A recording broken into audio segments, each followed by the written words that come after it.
ప్రయత్నం చేస్తుందని చెప్పేసి మనం గుర్తుపెట్టుకోవాలి. కాబట్టి మిత్రులారా, ఈరోజు కాంగ్రెస్ పార్టీ మాట్లాడుతున్న విధానం కావచ్చు, దానికి పనికొస్తారు తప్ప తెలంగాణ ప్రాంతంలో ఉన్న సమస్యని గుర్తించి దాంట్లో తెలంగాణ ఎలక్ట్రానిక్ జర్నలిస్ట్ మీడియా మిత్రులు ఏర్పాటు చేసుకున్నటువంటి ఈ సమావేశానికి అధ్యక్షత వహించిన రమణ గారు, గౌరవనీయులు పెద్దలు పార్లమెంట్ సభ్యులు మధు యాస్కి గారు, గౌరవనీయులు పెద్దలు నమస్తే తెలంగాణ ఎడిటర్ అన్న అల్లం నారాయణ గారు, పీడీఎస్ నాయకులు గౌతమ్ గారు, ఏఎస్ఎఫ్ నాయకులు ఆంజనేయులు గారు, తమ్ముడు వెంకట్, ఏబీపీ నాయకులు పాండు గారికి, ప్రేమతో సమస్యల పరిష్కారం చేయవు, పాలక వర్గాలు పవర్ కోసం జరుగుతున్న ఘర్షణలో భాగంగా అప్పుడప్పుడిచ్చే రాయితీలు మాత్రమే అని చెప్పి 40 ఏళ్ల క్రితం ఆ డాక్యుమెంట్లో ఒక సెంటెన్స్. ఇవాళ నిజంగా విద్యార్థులు నిరుద్యోగులుగా ఉన్నారు, ఆ బిడ్డలకు ఉద్యోగాలు కల్పించినటువంటి ప్రేమ మాత్రం నేను అనుకోవట్లేదు. కానీ ఇవాళ తెలంగాణ ఉద్యమంలో భాగంగా వాళ్ళ మీద ఒక ప్రేమ పుట్టుకొచ్చింది, అందులో భాగంగానే ఈ ఉద్యోగాలు ఇస్తున్నట్టు మాత్రం అందరూ భావిస్తూ ఉన్నారు. ఇంతకుముందు మిత్రులు చెప్పినట్టుగా గ్లోబలీకరణ ప్రైవేటీకరణ జరిగిన తర్వాత ఇవాళ ఎక్కడ చూసినా అవుట్సోర్సింగ్ విధానం తప్ప, కాంట్రాక్ట్ పద్ధతి తప్ప ఈ పాలకులకి వీళ్లకు ఉపాధి కల్పించాలి, వీళ్ళని పరిపుష్టి చేయాలి, వాళ్ళ కాళ్ళ మీద వాళ్ళు నిలబడ్డట్టు చేయాలనేటువంటి భావన మాత్రం ఈ పాలక వర్గాలకు లేదు. దానికి అనేక ఉదంతాలు ఉన్నాయి, దాని గురించి నేను చెప్పాల్సి లేదు. కానీ నాకు తెలిసి చంద్రబాబు నాయుడు అనుకుంటా, నేను అప్పుడు వ్యాపారం ఉన్నప్పుడు బాగా గమనించేది, అరుణ్ శౌరి అనేటువంటి మంత్రి, ఆయన మంత్రిత్వ శాఖని డీజిల్ మినిస్ట్రీ అనుకుంటా. అంటే ఆయన అయితే ఎప్పుడు ఢిల్లీలో అయినా మా డిబిఆర్ కంపెనీ ఎప్పుడు అమ్ముతావు, మా అజంజయ్ మిల్లు ఏర్పాటు కోసం మాత్రం మడమ తిప్పకుండా ఉద్యమించడమే ఇవాళ ఆ పోరాట స్ఫూర్తిని ముందుకు తీసుకుపోవడమే మన కర్తవ్యంగా మాత్రం భావిస్తున్నటువంటి విషయం ఆ పాలకులు తెలవాలని చెప్పి ఈ స్థలంలో మనవి చేస్తా ఉన్నాం. ఇక మూడో అంశం కేసులు. అసలు మేము చిన్నతనంలో చదువుకున్నప్పుడు ఎప్పుడన్నా నాయి నరసింహరెడ్డి లాంటి నాయకుడు అయితే సంతోషపట్టోళ్ళం మేము. అంటే మాకు కూడా ఒక ఎమ్మెల్యే వస్తారని, జార్జ్ ఫెర్నాండెస్ లాంటి నాయకులు వస్తే సంతోషపట్టోళ్ళం. అంటే పాలకులకి విద్యార్థులకి, అసలు విద్యార్థి ఉద్యమాలకి ఆనాడు సంబంధాలు తక్కువ. అందుకనే ఇవాళ అప్పుడు మేమేమనుకునేది, ఒక్క నాయి నరసింహరెడ్డి గారు ఒకసారి మాట్లాడితే మా సమస్యలు పరిష్కారం అయితే అని, మా బాధలు తీరుతారనే భావన ఆ రోజుల్లో ఉండే. కానీ ఇవాళ మళ్ళీ అలాంటి విద్యార్థులుగా ఉండి ఇవాళ మేము కూడా ఎమ్మెల్యే అయిన తర్వాత ఇవాళ అర్థమైపోయిన అంశం ఏంటంటే, పాలక వర్గాలకి ప్రజల కోసం ఉద్యమిస్తున్నటువంటి విద్యార్థులు కావచ్చు, ఉద్యమకారులు కావచ్చు, చివరికి ఎమ్మెల్యేలు కావచ్చు, ఎంపీలు కావచ్చు, అందరికి కూడా ఒకే ట్రీట్మెంట్ ఉంటుందనే విషయం ఈ ఉద్యమ సందర్భంలో మాత్రమే మాకు అర్థమైపోయింది. 3 రోజుల పాటు రైల్లో ఒక కార్యక్రమానికి ఇస్తే నాకు తెలిసి అధికార పార్టీ ఎంపీల మీద కూడా గదే కేసులు పెట్టబడ్డటువంటి మొట్టమొదటి చరిత్ర ఈ తెలంగాణ ఉద్యమంలో కొనసాగిందని భావిస్తా ఉన్నాం. 2 నెలల లోపల ఇస్తామని చెప్పి అనేక సార్లు పెట్టుకున్నాం.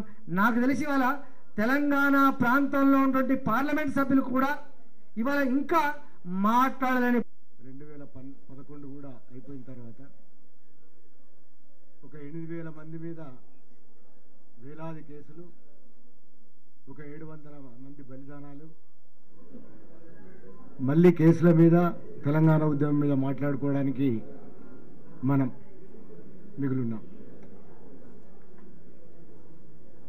ఇట్లా మాట్లాడుకుంటున్నప్పుడు ఒక నేర సామ్రాజ్యంలో జీవిస్తున్నాం మనం. 2 ఏళ్ల అనుభవం, పూర్తిగా ఒక వ్యవస్థీకృతమైన ఆంధ్ర వలసవాద పెత్తనం కింద తెలంగాణ ప్రాంతం అనేది అల్లాడిపోవడం అనేది ఒకటి కనబడుతుంది.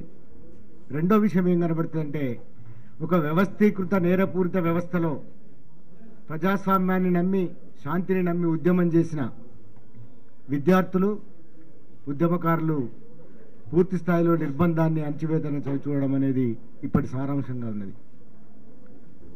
ఒక ముగ్గురు ఆంధ్రోళ్ళు, ఆ ముగ్గురు ఆంధ్రోల నాయకత్వంలో తెలంగాణ మీద ఒక ముప్పేట దాడి కొనసాగుతున్నది. మా ప్రాంతంలో మీరు తిరగొద్దు, మా హామీలను మీరు భంగపరిచినారు, తెలంగాణ ఇస్తానని చెప్పి మీరు ఇవ్వలేదు, మా ప్రాంతానికి మీరు రావద్దు అని చెప్పినందుకు తెలుగుదేశం పార్టీ నాయకుడు చంద్రబాబు నాయుడు 5,000 మందితో ఒక దండయాత్రగా పాలకుర్తి లాంటి ఒక పవిత్రమైన అమరవీరుల స్థలం, చాకలేలమ్మ, దొడ్డికొమరయ్య, విష్ణునూరు, దేశ్ముఖ్ మీద తిరగబడ్డ ఒక తరానికి సంబంధించిన ఒక చరిత్రను తొక్కుకుంటూ వచ్చిపోతాడు. మనం ఆ నిర్బంధం మధ్యలో మళ్ళీ కొన్ని కేసులు పెట్టించుకొని తెలంగాణ సమాజం ఉంటుంది. రెండో, విద్యార్థులపై పోలీస్ కేసులను. Thank you very much. ప్రపంచీకరణ సంస్కరణలు అమలు అవుతున్నటువంటి నేపథ్యంలో 3 దశాబ్దాల కాలంలో ప్రభుత్వం ఒక నిషేధం విధించింది ప్రభుత్వ నియామకాల మీద. ఆయన కుట్ర అంటే ఉద్యోగ నియామకాల మీద ప్రేమ ఉండి కాదు, నిరుద్యోగ సమస్యలు పరిష్కరించాలని కాదు, యువత మీద ప్రేమ ఉండి కాదు.